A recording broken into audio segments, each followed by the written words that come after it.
India की number 1 choice Bharat matrimony.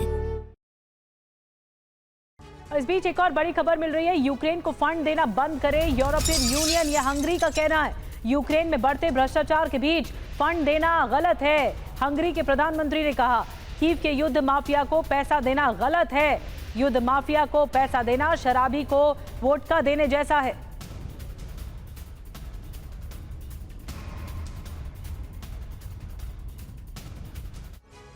तो युद्ध माफिया को फंड क्यों, ये बड़ी बात कही गई है। यूक्रेन को फंड देने का हंगरी ने जबरदस्त विरोध किया है। प्रधानमंत्री विक्टर ऑर्बान ने इसका विरोध किया है।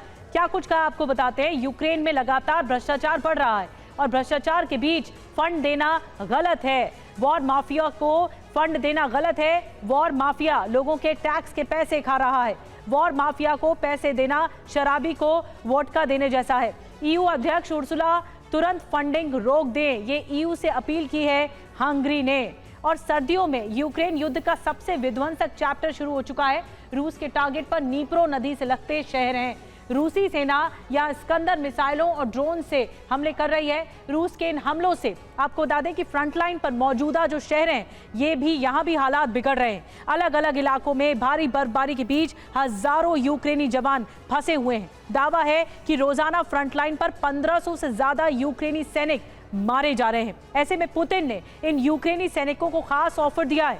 अगर यूक्रेनी सैनिक इस ऑफर को स्वीकार करते हैं तो सर्दियों में यूक्रेन की हार निश्चित मानी जा रही है। यूक्रेन में बर्फबारी शुरू हो चुकी, तापमान तेजी से घट रहा है, लेकिन जंग का पारा नीचे नहीं आ रहा।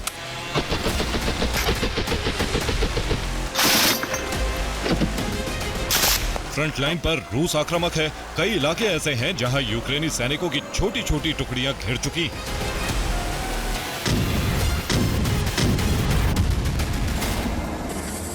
लेकिन इसके बाद भी यूक्रेन सरेंडर के लिए तैयार नहीं है। ऐसे में अब पुतिन ने जंग जीतने के लिए नया प्लान तैयार किया।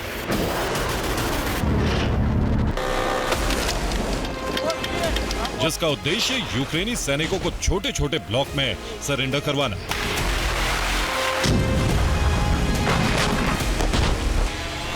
रूसी सेना बर्फबारी वाले इलाकों को टारगेट कर रही है। यहाँ यूक्रेनी सैनिकों की सप्लाई लाइन काटी जा रही है, जिसकी वजह से कई जगहों पर यूक्रेनी जवान फंसे। यूक्रेनी जवानों की ये टुकड़ियां 20 से 50 सैनिकों की। रूसी सेना फंसे हुए यूक्रेनी जवानों को विंटर ऑफर दे रही है। इन जवानों को लालच देकर सरेंडर करवाया जा रहा है।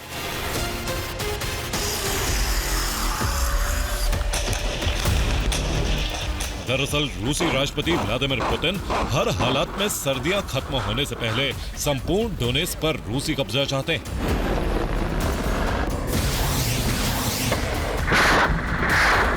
इसके अलावा उनका मिशन ज़ेपोरिज़िया के नए क्षेत्रों पर कब्जा करना है।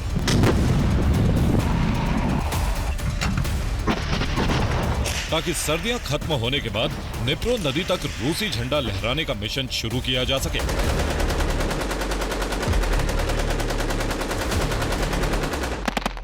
ऐसे में बर्फबारी को पुतिन एक बड़े अवसर की तरह देख रहे हैं और इसे रूसी राष्ट्रपति हाथ से निकलने नहीं देना चाहते।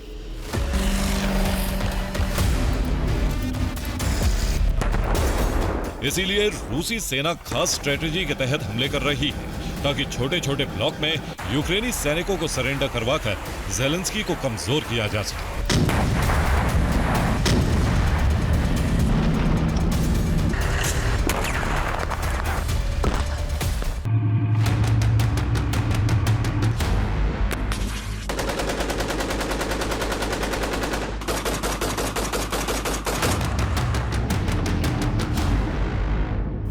इस नई रणनीति का रूसी सेना को जबरदस्त फायदा भी मिल रहा है।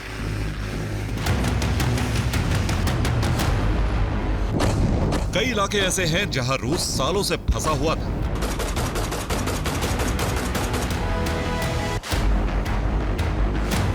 लेकिन अब यहां पुतिन के जवानों को बढ़त मिलने लगी।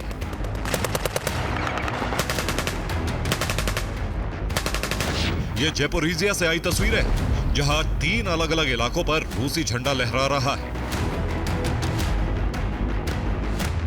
रावनोपोलिये, रिवनोपिलिया और बालाटोक माचका पर रूसी सेना ने विक्ट्री फ्लैग लगा दिया है।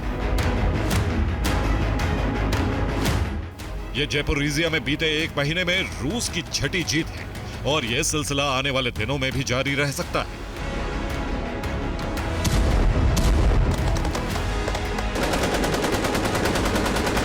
ज़ैपोरिज़िया का महत्वपूर्ण शहर हुलियाई पोल चारों तरफ से घिर चुका है। किसी भी वक्त शहर के बड़े हिस्से पर रूसी सेना का कब्जा संभव है। कुपियांस्क के 2 इलाकों में भी रूसी सेना ने विक्ट्री फ्लैग लगा दिया है। डोनेस्क के मिर्नोराद के पास 2 क्षेत्रों में यूक्रेनी सैनिक सरेंडर कर चुके हैं। डोनेस्क में रूसी सेना की कुछ टुकड़ियां कोस्त्यांतिनिवका की दिशा में आगे बढ़ रही। दावा है कि अगले 48 घंटे में यहां आर पार की जंग शुरू हो सकती है। रूस की इस कामयाबी के पीछे पुतिन के नए ऑपरेशन को माना जा रहा है, जिससे ज़ेलेंस्की भी वाकिफ है। ऐसे में अब सप्लाई रूट की सुरक्षा के लिए सड़कों को एंटी ड्रोन नेट से ढका जा रहा है।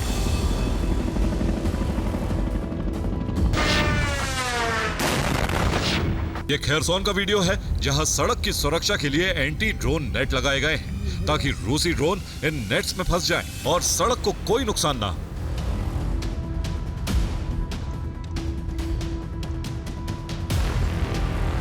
इधर फ्रंट लाइन पर मौजूद यूक्रेन के विध्वंसक हथियार रूसी सेना के टारगेट पर आ गए हैं। इन्हें चुन चुन कर तबाह किया जा रहा है।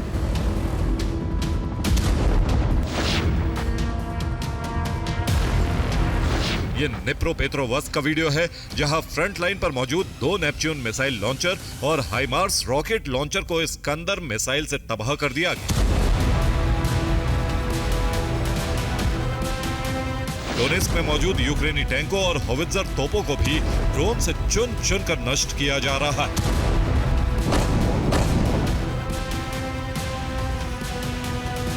पुतिन सिर्फ निप्रो नदी से सटे इलाकों तक ही नहीं, बल्कि काला सागर से सटे शहरों में भी बड़ा ऑपरेशन शुरू करने की तैयारी में।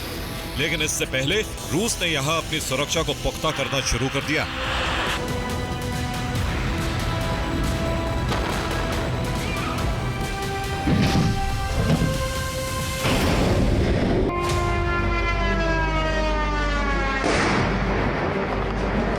दरअसल रूस के टारगेट पर यूक्रेन की पोर्ट सिटी ओडेसा है। माना जा रहा है कि पुतिन यहां ग्राउंड ऑपरेशन शुरू करना चाहते हैं। लेकिन इससे पहले ओडेसा में नागरिक इंफ्रास्ट्रक्चर को तबाह किया जा रहा है ताकि यूक्रेन सेना और आम लोगों का हौसला तोड़ा जा सके।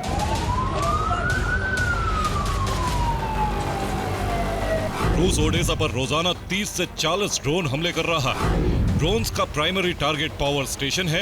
यूक्रेनी इंजीनियर पावर स्टेशन की मरम्मत कर रहे हैं, लेकिन ठीक होने से पहले ही उन पर दोबारा हमले हो जाते हैं, जिसकी वजह से एक बड़े क्षेत्र में ब्लैकआउट के हालात बने हुए हैं। ओडेसा से लेकर लुहांस्क तक पुतिन रूसी झंडा लहराना चाहते हैं और ये सर्दियां उनके लिए बड़ा गेम चेंजर बन सकती है। हालांकि एक्सपर्ट्स की माने तो इन सर्दियों में पुतिन का मिशन यूक्रेन जंग को अपने सबसे विध्वंसक अध्याय की तरफ लेकर जाने वाला है। Bureau report, TV9 Bharatvarsh. India की नंबर 1 चॉइस भारत मैट्रिमनी।